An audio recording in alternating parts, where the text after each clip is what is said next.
अवतारश्च गणेशस्य महात्मनः न शक्यते कथां वक्तुं मया वर्षशतैरपि संक्षेपेण प्रवक्ष्यामि मुख्यानां मुख्यतां गतान् अवतारांश्च तस्याष्टौ विख्यातान् ब्रह्मधारकान्।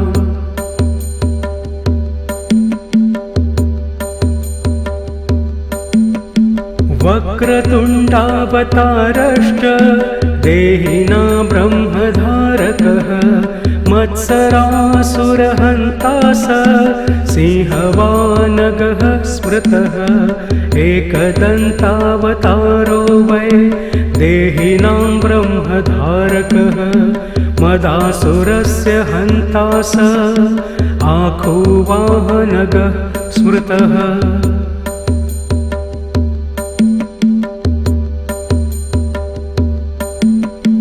महोदर इति ख्यातो ज्ञानब्रह्म प्रकाशकः मोहासुरस्य शत्रुर्वै आखुवाहनगः स्मृतः गजाननः सविज्ञेय सांख्येभ्यः सिद्धिदायकः लोभासुरप्रहर्ता च मूषकगः प्रकीर्तितः।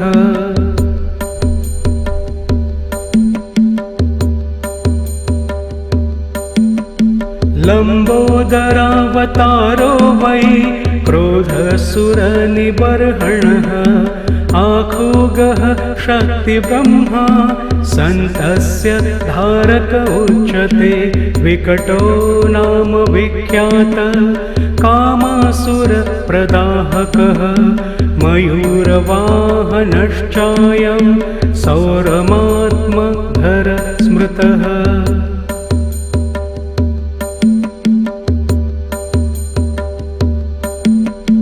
विघ्नराजावतारश्च शेषवाहन उच्यते ममासुरप्रहन्ता स विष्णुब्रह्मेति वाचकः धूम्रवर्णावतारश्च भीमानासुरनाशकः आखुवाहनतां प्राप्तः शिवात्मकः स उच्यते।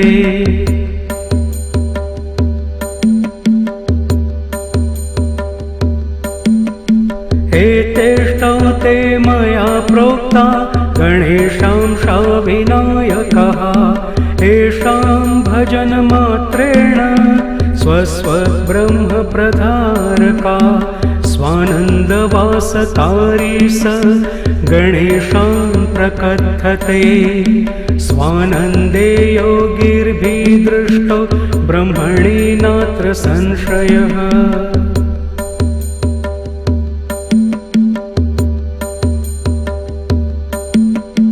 तस्यावताररूपाश्चाष्टौ विघ्नहरणा स्मृताः स्वानन्द भजनेनैव लीलास्तत्र भवन्ति माया तत्र स्वयं लीला भविष्यति सुपुत्रक संयोगे मौनभावश्च समाधि प्राप्यते जनैः।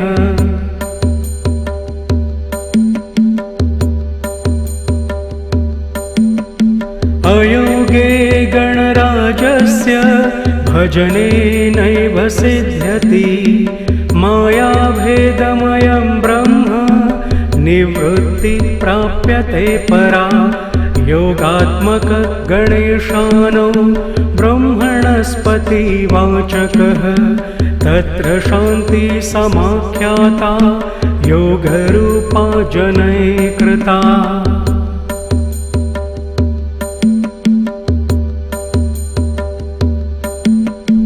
नानाशान्तिप्रभेदश्च स्थाने स्थाने प्रकथते शान्तिनानां शान्तिरूपा सा योगशान्तिः प्रकीर्तिता योगस्य योगता दृष्टा सर्वब्रह्म सुपुत्रक न योगात् परं ब्रह्म ब्रह्मभूते तेन लभ्यते।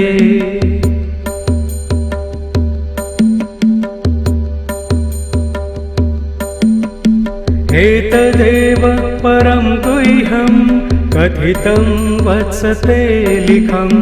भज त्वं सर्वभावेन गणेशं ब्रह्मनायकं। पुत्रपौत्रादिप्रदं स्तोत्रमिदं शोकविनाशनं। धनधान्यसमृद्ध्यादिप्रदं भावी न संशयः।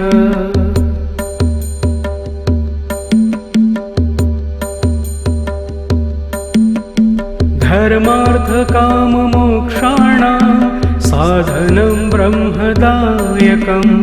भक्तिदृढकरं चैव भविष्यति न संशय। इति मुद्गलपुराणान्तर्गतं गणेशावतार स्तोत्रं सम्पूर्णम्।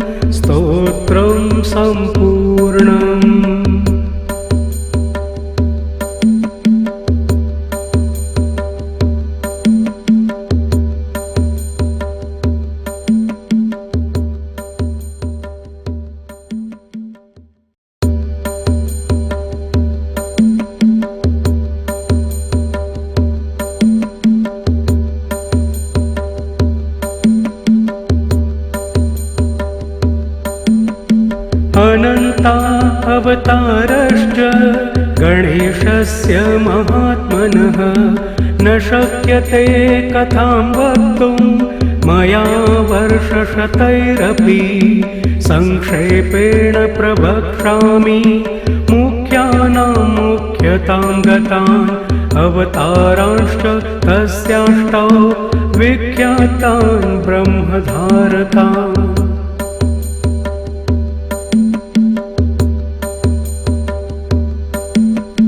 वक्रतुण्डावतारश्च देहिना ब्रह्मधारकः। मत्सरासुरहन्ता स सिंहवानगः स्मृतः। एकदन्तावतारो वै देहिनां ब्रह्मधारकः। मदासुरस्य हन्ता स आखुवाहनगः स्मृतः।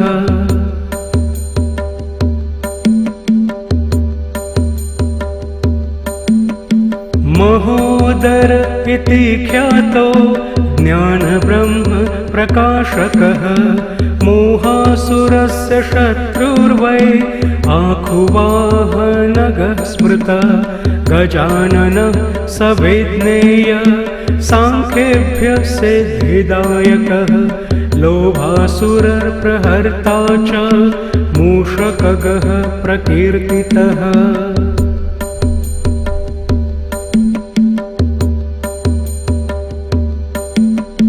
लम्बोदरावतारो वै क्रोधसुरनिबर्हणः। आखुगः शक्तिब्रह्मा सन्तस्य धारक उच्यते। विकटो नाम विख्यात कामासुरप्रदाहकः। मयूरवाहनश्चायं सौरमात्मधर स्मृतः।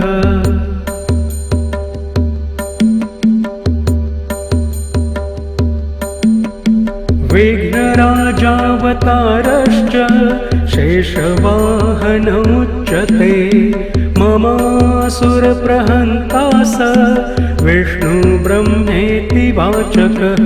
धूम्रवर्णावतारश्च भीमानासुरनाशकः। आखुवाहनतां प्राप्तः शिवात्मकः स उच्यते।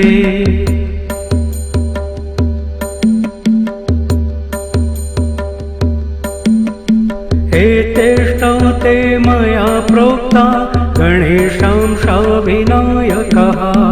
येषां भजनमात्रेण स्वस्वब्रह्मप्रधारका। स्वानन्दवासतारी स गणेशां प्रकथते। स्वानन्दे योगिर्भिदृष्टो ब्रह्मणि नात्र संशयः।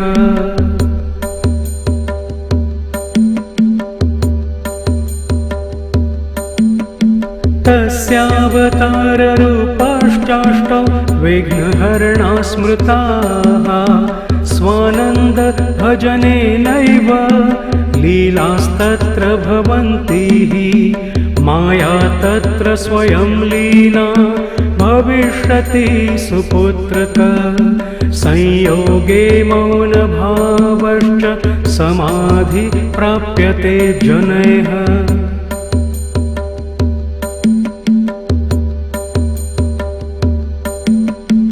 अयोगे गणराजस्य भजनेनैव सिद्ध्यति मायाभेदमयं ब्रह्म निवृत्ति प्राप्यते परा योगात्मक गणेशानो ब्रह्मणस्पतिवाचकः तत्र शान्ति समाख्याता योगरूपा जनैः कृता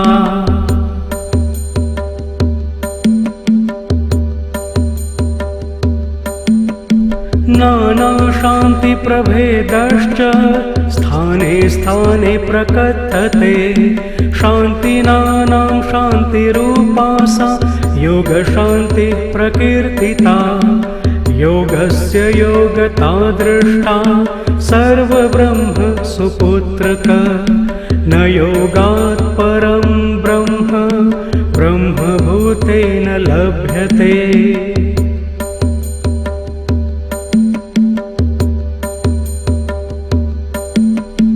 एतदेव परं गुह्यं कथितं वत्सते लिखं भज त्वं सर्वभावेन गणेशं ब्रह्मनायकं पुत्रपौत्रादिप्रदं स्तोत्रविदं शोकविनाशनं धनधान्यसमृद्ध्यादिप्रदं भावी न संशयः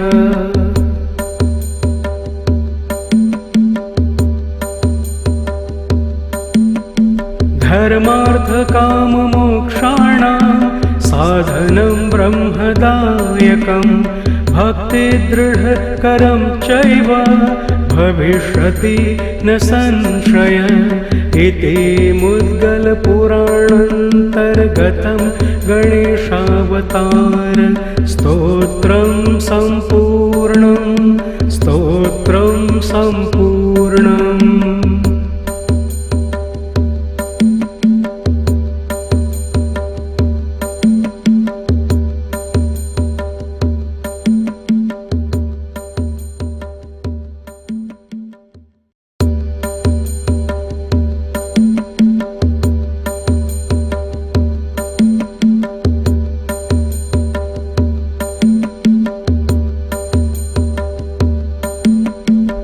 अनन्ता अवतारश्च गणेशस्य महात्मनः न शक्यते कथां वक्तुं मया वर्षशतैरपि संक्षेपेण प्रवक्ष्यामि मुख्यानां मुख्यतां गतान् अवतारांश्च तस्याष्टौ विख्यातान् ब्रह्मधारकान्